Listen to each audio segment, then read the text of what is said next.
Hello students, welcome back to my channel. Today we will again take up the topic that we have done in our previous lectures. So in our previous lecture we have introduced the topic of length of arcs, that is rectification of curves, and we have solved one problem related to this topic.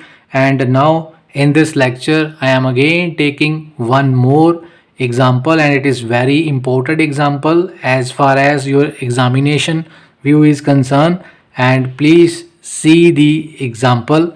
The statement of the example is: find the length of arc of the parabola y square equal to 8x cut off by the line 3y equals to 8x.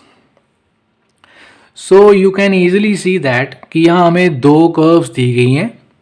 The first curve y square equal to 8x is parabola and the second curve is straight line. So 3 को आप नीचे लेके आइए तो y equals to mx form में आपकी ये line हो गई, बन गई. तो ये क्वेश्चन सीधा नहीं बोला उसने कि क्या आपने कौन सी आर्क की लेनी है. तो वो कह रहा है कि पैराबोला को जब ये लाइन कट करेगी, और जब ये कट करेगी तो जो आर्क पैराबोला की कट ऑफ होनी है बाय दिस लाइन, तो आपने उसकी लेंथ फाइंड करनी है. So for that we have to find the point of intersection of these two curves. So in order to find the point of intersection of these two curves, first of all we have to substitute the value of y equals to this in this equation. So आप substitute कीजिए y की value 8/3x in this equation. We get this. Okay, आप इसका squaring कर लीजिए. 864/9x square equal to 8x. It implies आपका ये आ गया. तो आप 9, ये 8 और 8 आपका कट हो जाएगा. एक 8 कॉमन आ गई, या 8 यहाँ ले आइए, यहाँ 8 बचेगा. 9 इधर क्रॉस कर लीजिए, यहाँ आ गए आप. 9x को इधर ले जाइए तो आपका x भी, आप 9x जब इधर लेके जाएंगे तो x कॉमन ले लेना, क्योंकि यहाँ x स्क्वायर है, यहाँ x है, तो आप ये आ जाएंगे. तो ये दो फैक्टर हैं जो ज़ीरो हो रहे हैं. आइदर फर्स्ट ज़ीरो होगा और सेकंड ज़ीरो होगा. फर्स्ट ज़ीरो करेंगे तो x ज़ीरो ही आ जाएगा. सेकंड फैक्टर को ज़ीरो करेंगे तो x की वैल्यू 9/8 आ जाएगी. तो ये जो x की वैल्यू आई है आप यहाँ आके पुट कीजिए, यहाँ भी पुट कर सकते हैं आप, यहाँ इजीली पुट कर लीजिए, निकल जाएगा. x आप यहाँ 0 पुट कीजिए, y 0 आएगा. x की वैल्यू 9/8 पुट कीजिए, 8 कैंसिल होके y 3 आ जाएगा. So when x 0 y 0, this is first point of intersection. When x is 9/8 y is 3, तो this is second point of intersection. तो these are the two point of intersection of this parabola and this straight line. तो अगर आपने इसको sketch करना हो तो please से दिस, इसको हम स्केच करेंगे तो ऐसा स्केच आएगा हमारे पास. Y square equal to 8x जो पैराबोला है वो एक राइट हैंड पैराबोला है जिसकी वर्टेक्स 0 0 है. आप मेरी पिछली वीडियोस देख सकते हैं, ठीक है. डिस्क्रिप्शन में मैं उसका लिंक भी आपको दे दूंगा. पैराबोलास के बारे में आपने देखना हो तो you can see that video. तो ये ओरिजिन से पास कर रही है. तो स्ट्रेट लाइन कैसी है, वो भी ओरिजिन से पास कर रही है. Straight line, this is our straight line. तो ये जो आपकी आ रही है इक्वेशन, this is our straight line. y is equals to, क्या थी स्ट्रेट लाइन, 8/3x. तो this is our straight line, this is our straight line, equation of straight line. तो स्ट्रेट लाइन एक 0 0 पे मीट कर रही है पैराबोला को, और एक इस पॉइंट पे मीट कर रही है ये वाले पॉइंट पे. क्या है ये, 9/8 और 3, ये दो पॉइंट है. सो एक ये पॉइंट, एक ये पॉइंट आ गया आपका, ठीक है जी. तो इसका मतलब क्वेश्चन क्या बना, लाइन, अगर आप चाहें तो इस लाइन को नीचे भी एक्सटेंड कर सकते हैं ऐसे ऐसे. अब इस लाइन ने, ठीक है, आपने थोड़ा सीधा करना है इसको, स्केच थोड़ा सा टेढ़ा खिंचा गया मेरे से. तो आपने क्या करना है, ये जो लाइन देखिए, पैराबोला लाइन ने पैराबोला को कट किया है. कौन सी आर्क को कट की है, इस आर्क को. इस आर्क को लाइन ने अलग कर दिया सारे पैराबोला से.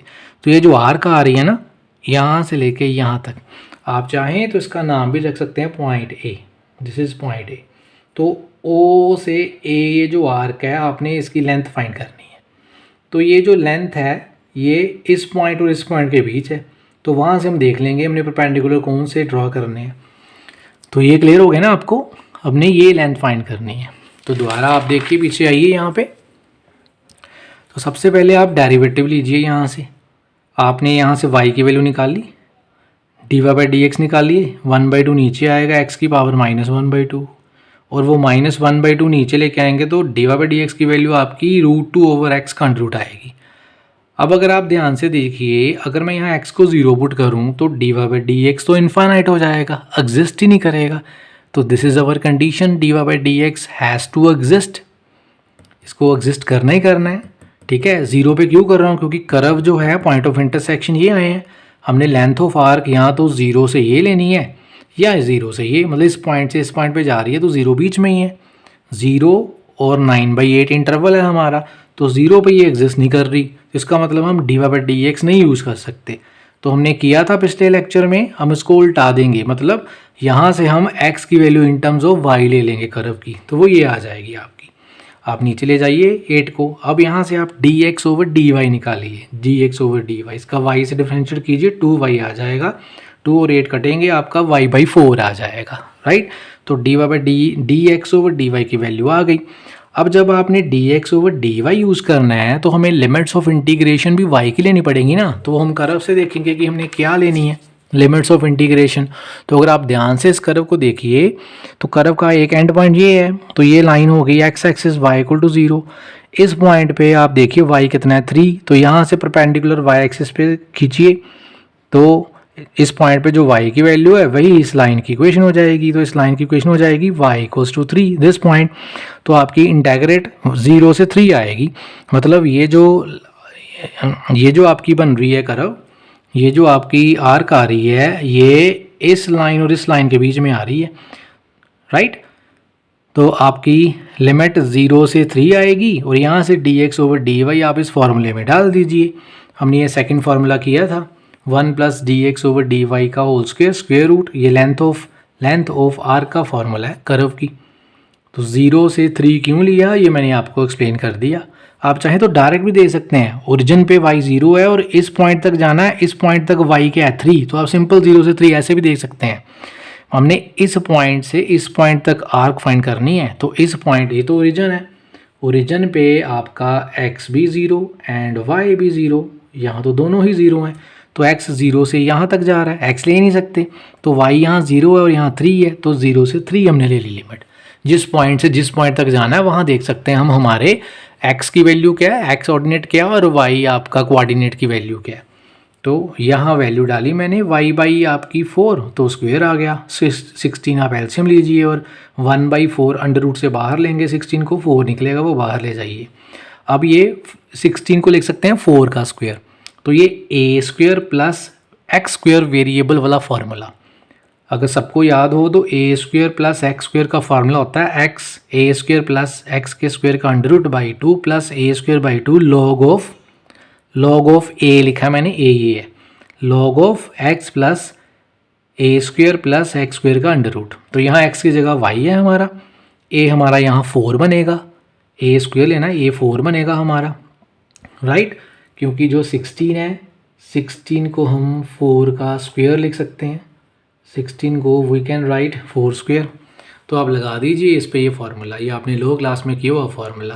तो ये आ गया हमारा y a² + y² का √2 + a² कितना 16/2 log ऑफ ये आएगा, यहाँ स्पेस कम थी, मैंने ये नीचे a लिख के नीचे लिख दिया, यहाँ ये आएगी टर्म। लिमिट्स आपकी 0 से 3, तो आप पहले अपर लिमिट पुट कीजिए 3, यहाँ 3 9, 16 + 9 25, 25 का √5, तो 5 × 3 15/2 बचेगा आपका, ये 15/2 आ गया।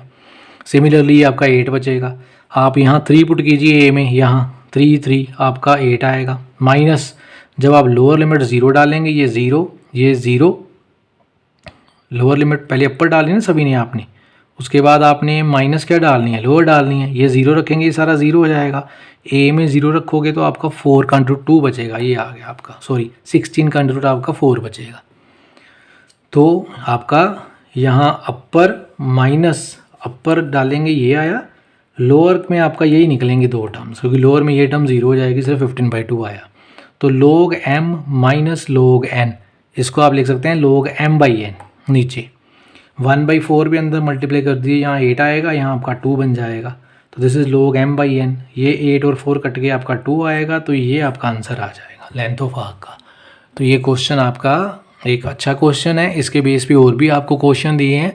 तो नेक्स्ट जो हमारा टॉपिक होगा यही चलेगा अभी। इसका मैं कोशिश करूँगा कि आपको कुछ और क्वेश्चंस लेके आऊँ और कुछ और हम प्रैक्टिस करें इसके ऊपर, ताकि आपको इसको अच्छी तरह से जो है क्वेश्चन इसके आप सॉल्व कर सकें। तो तब तक आप इन क्वेश्चंस को, इस एग्जाम्पल को प्रैक्टिस कीजिए, और भी क्वेश्चन आप इसके देख सकते हैं। तो नेक्स्ट वीडियो में हम इस जो टॉपिक है इसको कंटिन्यू करेंगे। Thank you.